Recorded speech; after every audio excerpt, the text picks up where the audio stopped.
नमस्कार दोस्तों, स्वागत है आपका हमारे चैनल गीता का ज्ञान में। अगर चैनल पर नए हैं तो हमारे चैनल को सब्सक्राइब जरूर करें। बुद्धा जी की ये कहानी आज आपको जीवन की एक बहुत अनमोल सीख देगी, इसलिए कहानी को आखिर तक सुनो और अनमोल ज्ञान प्राप्त करो। यह सुनने के बाद से जीवन में कभी हार नहीं मानोगे। एक समय की बात है, गौतम बुद्ध के हजारों शिष्य उनके पास अध्ययन करने आते थे। गौतम बुद्ध से जब भी कोई चीज से ज्ञान प्राप्त कर लेता था तो उसे किसी दिशा में लोगों को जागरूक करने तथा शिक्षा देने के लिए भेज दिया करते थे। बुद्ध का एक शिष्य बुद्ध के आश्रम में लगभग 6 सालों से था। वह शिष्य महात्मा बुद्ध के पास आया और बुद्ध से कहा, मुझे यहाँ आए लगभग 6 साल हो गए। मेरे बाद कितने शिष्य यहाँ पर आए, उनमें से सभी शिष्य को आपने ज्ञान देने के लिए किसी न किसी दिशा में भेज दिया, लेकिन मुझे अभी तक नहीं भेजा। आखिर ऐसा क्यों? क्या मुझे आपका ज्ञान प्राप्त नहीं हुआ है? बुद्ध मुस्कुराए और बोले, यह तो तुम्हें खुद ही समझना पड़ेगा कि मेरा ज्ञान तुम्हें प्राप्त हुआ है या नहीं। शिष्य बोला, हे बुद्ध, आपने इन 6 सालों में जो मुझे उपदेश दिया है वह मुझे सब याद है। आपकी बताई हुई एक एक बात मुझे सब याद है। आप कुछ भी मुझसे पूछ सकते हैं, मैं हर उत्तर देने के लिए तैयार हूं। आप मुझे एक मौका तो दे ताकि मैं किसी भी दिशा में जाकर लोगों को अपने ज्ञान के बारे में बता सकूं। इस पर बुद्ध ने बोला कि ज्ञान की बात को याद रखने से कोई फायदा नहीं जब तक तुम उस आदत को खुद नहीं अपनाओ। शिष्य ने कहा, जो भी हो, कृपया मुझे एक मौका जरूर दें। आप मुझ पर भरोसा रखें। मैं सभी को अपने ज्ञान से प्रभावित कर सकता हूं। मैं लोगों को ऐसी बातें बता सकता हूं जिससे लोगों के जीवन में शांति आ जाएगी और वह अपना शांतिपूर्ण जीवन जी पाएंगे। तो फिर बुद्ध ने कहा, अभी तुम तैयार नहीं हो। जब तुम उसके लिए तैयार हो जाओगे तो फिर मैं तुम्हें खुद ही किसी दिशा में जाने के लिए बोल दूंगा। शिष्य ने कहा, क्या आपने मुझे इन 6 वर्षों में इतना भी ज्ञान नहीं दिया कि मैं किसी को प्रभावित ना कर पाऊं? बुद्ध ने कहा, ठीक है, तुम पूर्व दिशा में चले जाओ। वहां एक गांव मिलेगा, वहां से भिक्षा मांग कर लाना और अपने ज्ञान से लोगों की मदद करना। कल सुबह तुम वहां अकेले जाना और शाम में आकर मुझे बताना कि तुमने लोगों की सहायता कैसे की। शिष्य यह बात सुनकर बहुत खुश हुआ और आशीर्वाद लेकर चला गया। वो रात भर ध्यान समेटता रहा और मन ही मन सोच रहा था कि मैं वहां ज्ञान का ऐसा छाप छोड़ूंगा कि वहां के लोगों के साथ बुद्ध भी मुझसे प्रभावित हो जाएंगे। सुबह उठकर वह महात्मा बुद्ध को प्रणाम करने गया। उन्हें प्रणाम कर वह पूर्व दिशा की तरफ निकल गया। शाम को जब वह वापस आया तो बुद्ध ने देखा कि शिष्य के माथे पर चोट लगी है और खून बह रहा है। बुद्ध ने उसे पट्टी की और पूछा, तुम्हें चोट कैसे लगी?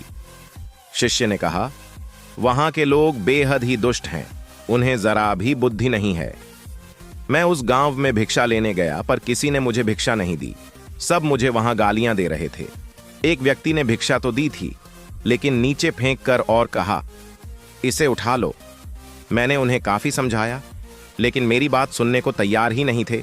उन्होंने मेरे साथ हाथापाई की, जिससे मुझे चोट लग गई।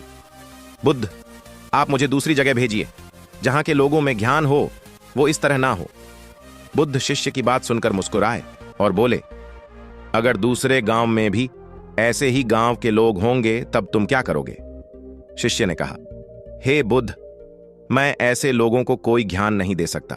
वह लोग अज्ञानी हैं, उन्हें कौन समझाए? बुद्ध ने कहा, वह लोग अज्ञानी नहीं बल्कि ज्ञानी है। उनके पास बहुत ज्ञान है, परंतु उनके पास खुद का ज्ञान है। अब अगर तुम किसी दूसरे के ज्ञान को चोट पहुंचोगे तो वह कुछ तो कहेंगे ही। तुम्हें ऐसे लोग हर जगह मिलेंगे, तब तुम अपना ज्ञान उन्हें कैसे दोगे? बुद्ध ने कहा, आज तुम आराम करो। कल शाम को मेरे पास बुद्ध को प्रणाम करके चला गया। अगली शाम जब वह वापस बुद्ध के पास आया तब वहां बुद्ध के एक और शिष्य मौजूद थे। उनके हाथ में भी चोट लगी हुई थी। बुद्ध ने शिष्य के हाथ पर चोट देख उस पर पट्टी की और उससे पूछा, तुम्हें यह चोट कैसे लगी? शिष्य ने कहा, आपने पूर्व की ओर एक गांव में मुझे जाने के लिए कहा था, तो वहीं मुझे चोट लगी। बुद्ध ने कहा, वहां तुम्हारे साथ क्या क्या हुआ तुम मुझे बताओ। शिष्य ने कहा, वहां पर मैंने सबसे भिक्षा मांगी, लेकिन किसी ने भी भिक्षा नहीं दी। एक व्यक्ति जिसने भिक्षा दी भी तो मुझे जमीन पर फेंक कर दी थी और कहा, उसे उठा लो। तो मैंने उसे उठाकर अपने झोले में रख लिया और मैंने उसे सफल होने का आशीर्वाद दिया। तब उस व्यक्ति ने मुझसे कहा, आप बड़े अजीब लगते हो, मैं आपका अपमान कर रहा हूं और आप मुझे आशीर्वाद दे रहे हो। तो मैंने उनसे कहा कि आप दानी हो, आपने मुझे दान दिया है, इसलिए मैं आपको आशीर्वाद दे रहा हूं। फिर मैं वहां से आगे गया तो कुछ लोगों ने मुझे वहां से वापस जाने के लिए कहा। उन्होंने मुझे कुछ अपशब्द कहे और मुझ पर पत्थर भी फेंके, जिससे मुझे चोट लग गई। और जब मैं वापस आ रहा था तब रास्ते में मैंने एक मां को रोते हुए देखा। वह अपने बीमार बच्चे को लेकर चिंतित थी। मैं तुरंत जंगल से जाकर उसके लिए जड़ी बूटी लाया, लेकिन वहां के कुछ लोग जड़ी बूटी देने नहीं दे रहे थे।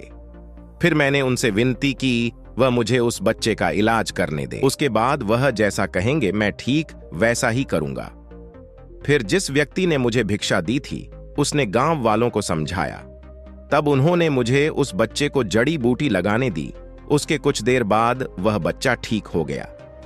फिर गांव के जिन लोगों ने मुझसे अभद्र व्यवहार किए थे उन्होंने मुझसे माफी मांगी और धन्यवाद कहा।